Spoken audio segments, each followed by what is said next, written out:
Some stories sound like they're ripped straight out of a Hollywood screenplay, but they are all too real. Today, we're going to unpack a case that isn't just about crime.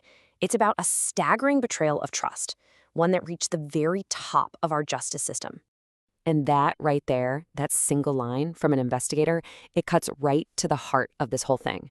Look, we've all seen drug busts on the news, but this was different. This story isn't really about what was found. It's about where it was found, and maybe even more importantly, who was protecting. So let's talk about Judge Marcus Hale. On the surface, he was everything you'd want a judge to be. A respected pillar of the community, a man literally entrusted to uphold the law. But that was a mask. In reality, he was a key partner in a massive drug trafficking operation. The man in the black robe was also the man pulling the strings for a cartel. So you have to be asking, how did a lie this big all come crashing down? Well, it didn't start with a clever lawyer in a courtroom. Nope, it started with a battering ram in a quiet, unassuming suburb. I want you to just picture it for a second.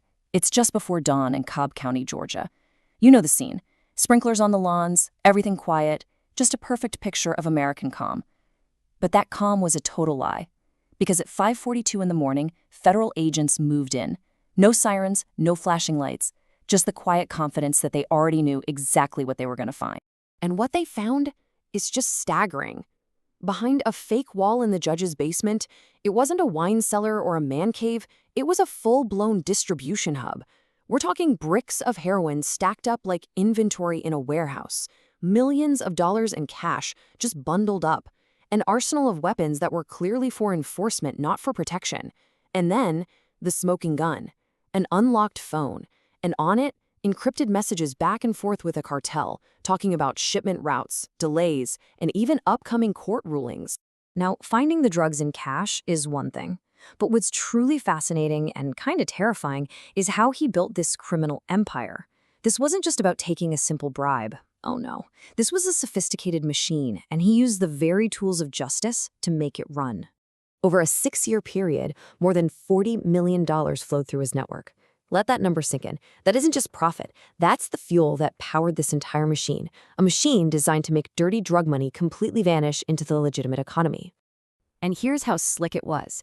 The dirty money would first show up disguised as consulting fees paid to one of his businesses. From there, it got churned through this crazy web of shell companies that didn't have any employees or sell any real products.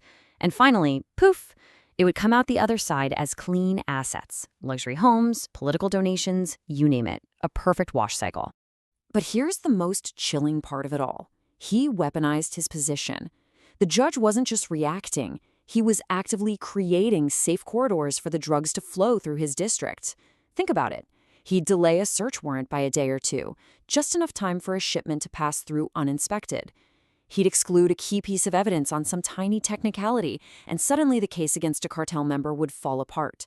He used the law itself as camouflage for the crime. So once they had the judge in custody, you might think the story's over, but no way.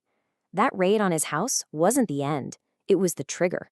It launched something called Operation Crosscut, a massive, perfectly synchronized takedown designed to cut off the head of the entire network, all at once, across 7 states.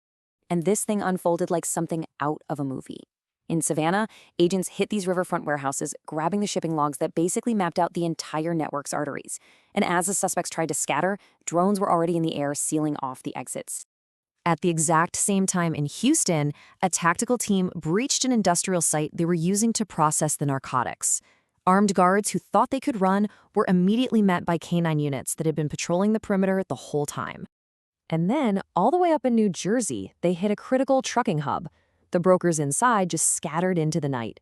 But get this, it took thermal imaging to find the last guy. He was hiding inside a refrigerated truck, this tiny little heat signature in the cold. So when the dust finally settled, the results of Operation Crosscut were just immense. You can see it here. We're talking about metric tons of narcotics that never made it to the street, hundreds of illegal firearms seized, and a literal mountain of cash and assets, all cataloged as evidence. For the first time in years, that pipeline the judge had so carefully built was completely shut down. But, seizing drugs and money is one thing. The real damage, the thing that's so much harder to fix, was the absolute shattering of public trust.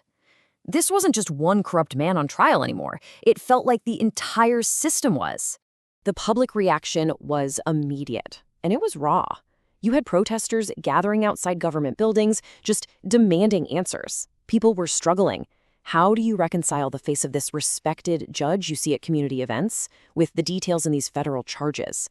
The sense of betrayal was just deep. And it wasn't just the people on the street.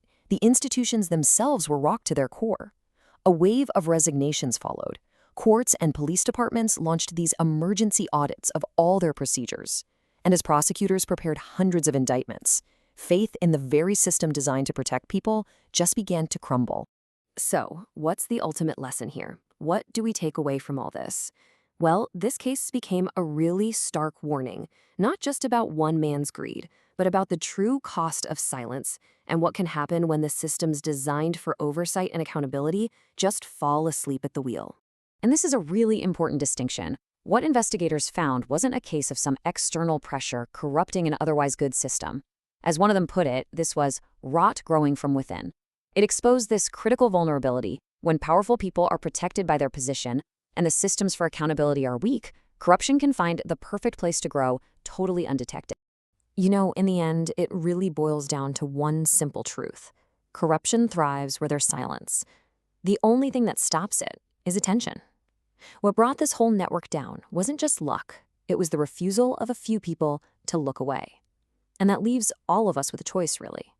When we see signs that something is wrong, do we just look away, or do we dare to look closer?